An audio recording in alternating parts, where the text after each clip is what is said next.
Ang Bulacan, ay isa sa pinakamatandang bayan sa lalawigan ng Bulacan.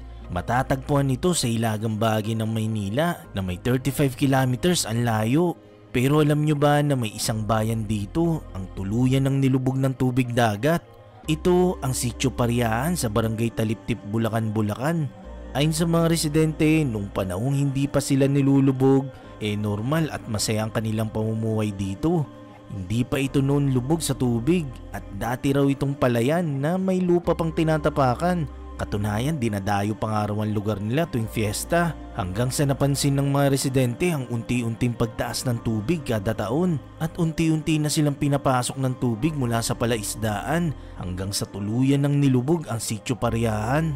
May mga ilang bayan sa Bulacan na kinakailangan pang sumakay ng bangka para makarating ka rito. Ang Muzon River ay nagmistulan ng highway ng mga bangka.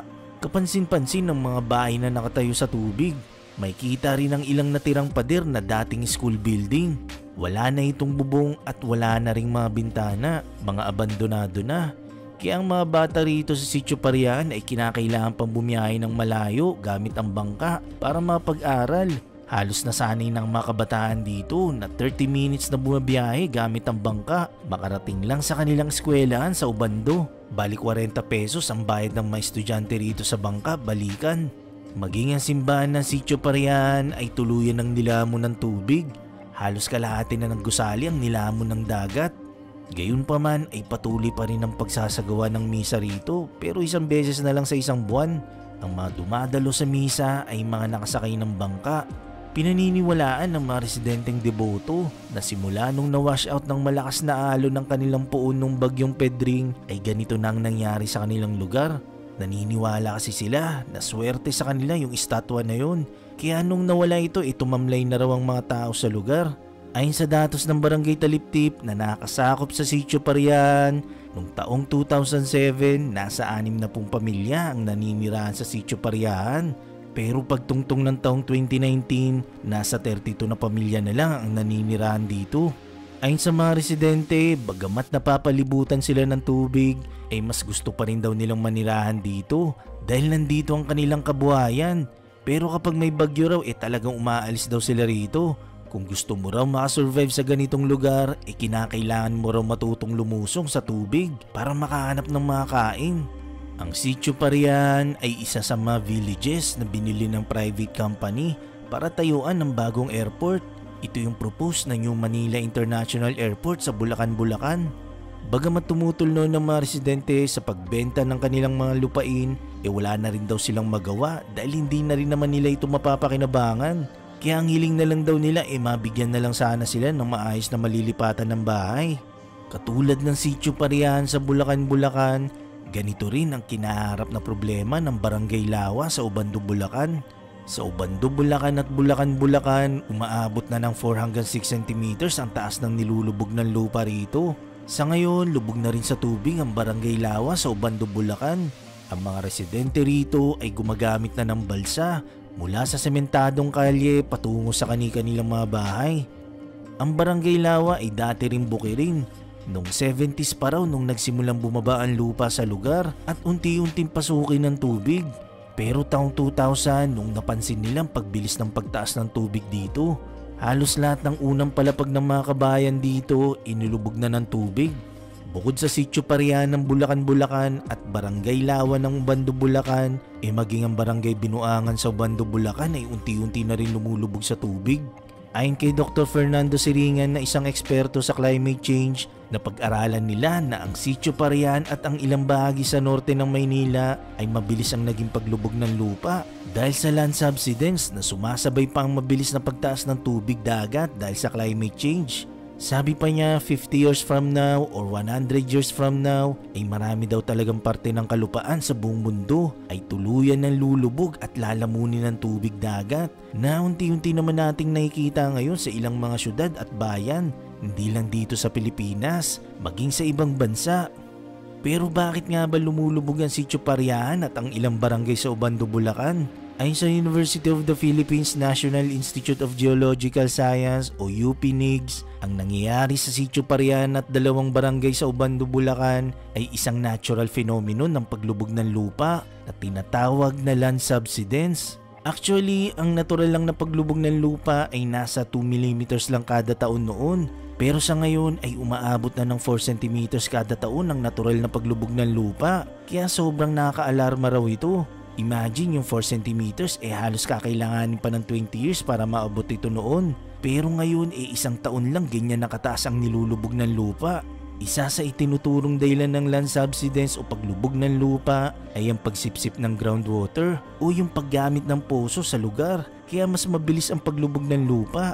Kung matatandaan sa nakaraan kong video, bukod sa Kamanava, ilang parte ng Metro Manila at Cavite, isang Bulacan sa nakitaan ng mabilis na paglubog ng lupa sa ilang parte nito. Isa pa sa factors ay ang global climate change. Katunayan, ayon sa Geophysical Research Letter dito sa Pilipinas, sa pagitan ng taong 2015 at 2020, 7 beses ang binilis ng pagtaas ng average sea level dito. Ayon kay Dr. Fernando Siringan ng UP Marine and Science Institute, isa ang Maynila sa maapektuhan ng pagtaas ng tubig sa dagat at ang isa sa itinuturong dahilan ng pagtaas ng dagat ay ang climate change. Sa nakalipas na ilang dekada kasi mas umiinit ang temperatura ng mundo dahil sa paggamit ng fossil fuels o enerhiyang galing sa kalikasan gaya ng coal at natural gas. At dahil umiinit ang tubig dagat, ito ay umaalsa kaya may kontribusyon nito sa pagtaas ng dagat. Isa pa sa bahagi ng climate change ay ang pagtunaw ng ilang glaciers o yelo sa polar region na siyang nagdadagdag sa tubig sa ating karagatan na kung saan nagdudulot ng pagtaas ng tubig sa dagat. Kasama rin sa climate change ay ang pagbabago ng lakas ng hangin na tinatawag na trade winds. Ang trade winds na ito ay hinahagod niya ang tubig sa Pacific Ocean at ito ay dinadala sa Pilipinas. Kumbaga mas maraming tubig ang itinatambak dito dahil sa hangin na to na nagko-contribute din sa pagtaas ng dagat. Ayon sa Greenpeace East Asia, pagtungtong ng taong 2030, posible na raw lumubog ang ilang bahagi ng Maynila at dahil dito malaki ang posibleng mawalang pera sa ekonomiya ng bansa na maaaring abutin ng mahigit 39 billion pesos. Sa ngayon, ang Manila Bay ay tumataas na ang tubig ng 13.24 mm kada taon ng sea levels nito. Sa ginawang app ng Pag-asa, makikita ang mga lugar sa bansa na posibleng lumubog dahil sa pagtaas ng tubig. Sa pagtaas lang ng 1 metro ng tubig sa Manila Bay, marami ng bayan at syudad ang maaaring lumubog at lalawak pa ito sa patuloy na pagtaas ng tubig sa pagdaan ng panahon. Ayon kay UP Professor Mar Lagmay, isa sa pwedeng gawing solusyon ay dapat mag-increase daw ng surface water supply ang mga lugar na hanggang ngayon ay gumagamit pa rin ng deep well. Dahil habang lumalaki ang populasyon sa pagdaan ng panahon sa mga lugar na to, ay sigurado daw na mas tataas pa sa 5 cm ang ibabagsak ng kalupaan. Bukod doon ay dapat na rin daw i-decongest ang mga syudad na matataas ng populasyon tulad ng Metro Manila. Kailangan na raw i-decongest ang Metro Manila at ilipat sa ibang lugar. Ayon naman kay Dr. John Manalo na isang climatologist ng Pag-asa at DOST, isa sa paraan para masolusyonan ng problemang ito ay mabawasan ang emission natin ng greenhouse gases tulad ng usok na inilalabas sa mga tambutsyo ng mga sasakyan at sa mga pabrika na nagpuproduce ng atmospheric gas tulad ng nitrogen, carbon dioxide at iba pa na kumukontribute naman sa pag-init ng daigdig. Samantala, umaasang lahat na magagawan ng paraan at masusolusyonan ng banta ng tuluyang paglubog ng Maynila at ibang bayan at syudad ng ating bansa na hindi tayo magaya sa dinanas ng Jakarta, Indonesia. Hindi man natin mapigilan ng climate change sa simpleng paraan tulad ng pagbawas ng paggamit ng fossil fuel tulad ng coal at natural gas ay maaari tayong mapag-contribute para mapigilan at maiwasan ng tuluyang paglubog ng ating lupang sinilangan. Ang Bulacan ay isa sa pinakamatandang bayan sa lalawigan ng Bulacan. Matatagpuan ito sa hilagang bahagi ng Maynila na may 35 kilometers ang layo. Pero alam nyo ba na may isang bayan dito ang tuluyan ng nilubog ng tubig dagat? Ito ang Sitio Parian sa Barangay Taliptip, Bulacan, Bulacan.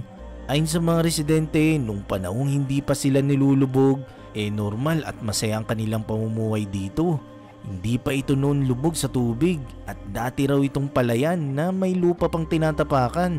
Katunayan, dinadayo pa nga raw ang lugar nila tuwing fiesta hanggang sa napansin ng mga residente ang unti-unting pagtaas ng tubig kada taon at unti-unti na silang pinapasok ng tubig mula sa palaisdaan hanggang sa tuluyan ng nilubog ang Sitio Pariahan. May mga ilang bayan sa Bulacan na kinakailangan pang sumakay ng bangka para makarating ka rito. Ang Muzon River ay nagmistulan ng highway ng mga bangka. Kapansin-pansin ng mga bahay na nakatayo sa tubig. May kita rin ang ilang natirang pader na dating school building. Wala na itong bubong at wala na ring mga bintana, mga abandonado na. Kaya ang mga bata rito sa Sitio Pariahan ay kinakailangan pang bumiyahe ng malayo gamit ang bangka para mapag-aral. Halos nasanay ng mga kabataan dito na 30 minutes na bumabiyahe gamit ang bangka makarating lang sa kanilang eskwelahan sa Ubando. Balik 40 pesos ang bayad ng mga estudyante rito sa bangka balikan. Maging ang simbahan ng Sitio Pariahan ay tuluyan ng nilamon ng tubig. Halos kalahati na ng gusali ang nilamon ng dagat. Gayunpaman ay patuloy pa rin ang pagsasagawa ng misa rito pero isang beses na lang sa isang buwan. Ang mga dumadalo sa misa ay mga nakasakay ng bangka. Pinaniniwalaan ng mga residenteng deboto na simula nung na-wash out ng malakas na alon ng kanilang puon nung bagyong Pedring ay ganito na ang nangyari sa kanilang lugar. Naniniwala kasi sila na swerte sa kanila yung estatwa na yun. Kaya nung nawala ito, tumamlay na raw ang mga tao sa lugar. Ayon sa datos ng Barangay Taliptip na nakasakop sa Sitio Pariahan, noong taong 2007, nasa 60 pamilya ang naninirahan sa Sitio Pariahan. Pero pagtungtong ng taong 2019, nasa 32 na pamilya na lang ang naninirahan dito. Ayon sa mga residente, bagamat napapalibutan sila ng tubig, ay mas gusto pa rin daw nilang manirahan dito dahil nandito ang kanilang kabuhayan. Pero kapag may bagyo raw, talagang umaalis daw sila rito. Kung gusto mo raw makasurvive sa ganitong lugar, kinakailangan mo raw matutong lumusong sa tubig para makahanap ng makain. Ang Sitio Pariahan ay isa sa mga villages na binili ng private company para tayuan ng bagong airport. Ito yung propose na New Manila International Airport sa Bulacan, Bulacan. Bagamat tumutol noon ng mga residente sa pagbenta ng kanilang mga lupain, wala na rin daw silang magawa dahil hindi na rin naman nila ito mapapakinabangan. Kaya ang hiling na lang daw nila mabigyan na lang sana sila ng maayos na malilipatan ng bahay. Katulad ng Sitio Pariahan sa Bulacan, Bulacan, ganito rin ang kinaharap na problema ng Barangay Lawa sa Ubando, Bulacan. Sa Ubando, Bulacan at Bulacan, Bulacan, umaabot na ng 4 hanggang 6 cm ang taas ng nilulubog ng lupa rito. Sa ngayon, lubog na rin sa tubig ang Barangay Lawa sa Ubando, Bulacan. Ang mga residente rito ay gumagamit na ng balsa mula sa sementadong kalye patungo sa kani-kanilang mga bahay. Ang Barangay Lawa ay dati rin bukirin. Noong 70s pa raw nung nagsimulang bumaba ang lupa sa lugar at unti-unting pasukin ng tubig. Pero taong 2000 nung napansin nilang pagbilis ng pagtaas ng tubig dito, halos lahat ng unang palapag ng mga kabayan dito inilubog na ng tubig. Bukod sa Sitio Pariahan ng Bulacan, Bulacan at Barangay Lawa ng Ubando, Bulacan, maging ang Barangay Binuangan sa Ubando, Bulacan ay unti-unti na rin lumulubog sa tubig. Ayon kay Dr. Fernando Siringan na isang eksperto sa climate change, na pag-aralan nila na ang Sitio Pariahan at ang ilang bahagi sa norte ng Maynila ay mabilis ang naging paglubog ng lupa dahil sa land subsidence na sumasabay pa ang mabilis na pagtaas ng tubig dagat dahil sa climate change. Sabi pa niya 50 years from now or 100 years from now ay marami daw talagang parte ng kalupaan sa buong mundo ay tuluyan ng lulubog at lalamunin ng tubig dagat na unti-unti naman nating nakikita ngayon sa ilang mga syudad at bayan, hindi lang dito sa Pilipinas, maging sa ibang bansa. Pero bakit nga ba lumulubog ang Sitio Pariahan at ang ilang barangay sa Ubando, Bulacan? Ayon sa University of the Philippines National Institute of Geological Science o UPNIGS, ang nangyayari sa Sitio Pariahan at dalawang barangay sa Ubando, Bulacan ay isang natural phenomenon ng paglubog ng lupa na tinatawag na land subsidence. Actually, ang natural lang na paglubog ng lupa ay nasa 2 mm lang kada taon noon. Pero sa ngayon ay umaabot na ng 4 cm kada taon ang natural na paglubog ng lupa. Kaya sobrang nakaka-alarma raw ito. Imagine yung 4 cm halos kakailanganin pa ng 20 years para maabot ito noon. Pero ngayon isang taon lang ganyan nakataas ang nilulubog ng lupa. Isa sa itinuturong dahilan ng land subsidence o paglubog ng lupa ay ang pagsipsip ng groundwater o yung paggamit ng poso sa lugar, kaya mas mabilis ang paglubog ng lupa. Kung matatandaan sa nakaraan kong video, bukod sa Kamanava, ilang parte ng Metro Manila at Cavite, isa ang Bulacan sa nakitaan ng mabilis na paglubog ng lupa sa ilang parte nito. Isa pa sa factors ay ang global climate change. Katunayan, ayon sa Geophysical Research Letter dito sa Pilipinas, sa pagitan ng taong 2015 at 2020, 7 beses ang binilis ng pagtaas ng average sea level dito. Ayon kay Dr. Fernando Siringan ng UP Marine and Science Institute, isa ang Maynila sa maapektuhan ng pagtaas ng tubig sa dagat at ang isa sa itinuturong dahilan ng pagtaas ng dagat ay ang climate change. Sa nakalipas na ilang dekada kasi mas umiinit ang temperatura ng mundo dahil sa paggamit ng fossil fuels o enerhiyang galing sa kalikasan gaya ng coal at natural gas. At dahil umiinit ang tubig dagat, ito ay umaalsa kaya may kontribusyon ito sa pagtaas ng dagat. Isa pa sa bahagi ng climate change ay ang pagtunaw ng ilang glaciers o yelo sa polar region na siyang nagdadagdag sa tubig sa ating karagatan na kung saan nagdudulot ng pagtaas ng tubig sa dagat. Kasama rin sa climate change ay ang pagbabago ng lakas ng hangin na tinatawag na trade winds. Ang trade winds na ito ay hinahagod niya ang tubig sa Pacific Ocean at ito ay dinadala sa Pilipinas. Kumbaga mas maraming tubig ang itinatambak dito dahil sa hangin na to na nagko-contribute din sa pagtaas ng dagat. Ayon sa Greenpeace East Asia, pagtungtong ng taong 2030, posible na raw lumubog ang ilang bahagi ng Maynila at dahil dito malaki ang posibleng mawalang pera sa ekonomiya ng bansa na maaaring abuti ng mahigit 39 billion pesos.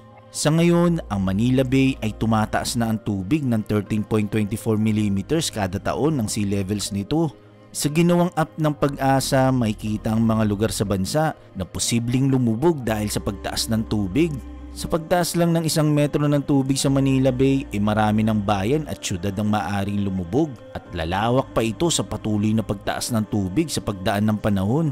Ayon kay UP Professor Mar Lagmay, isa sa pwedeng gawing solusyon ay dapat mag-increase daw ng surface water supply ang mga lugar na hanggang ngayon ay gumagamit pa rin ng deep well.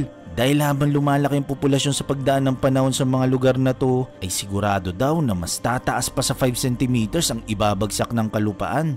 Bukod doon ay dapat na rin daw i-decongest ang mga syudad na matataas ng populasyon tulad ng Metro Manila. Kailangan na raw i-decongest ang Metro Manila at ilipat sa ibang lugar. Ayon naman kay Dr. John Manalo na isang climatologist ng Pag-asa at DOST, isa sa paraan para masolusyonan ang problemang ito ay mabawasan ang emission natin ng greenhouse gases tulad ng usok na inilalabas sa mga tambutsyo ng mga sasakyan at sa mga pabrika na nagpuproduce ng atmospheric gas tulad ng nitrogen, carbon dioxide at iba pa na kumukontribute naman sa pag-init ng daigdig.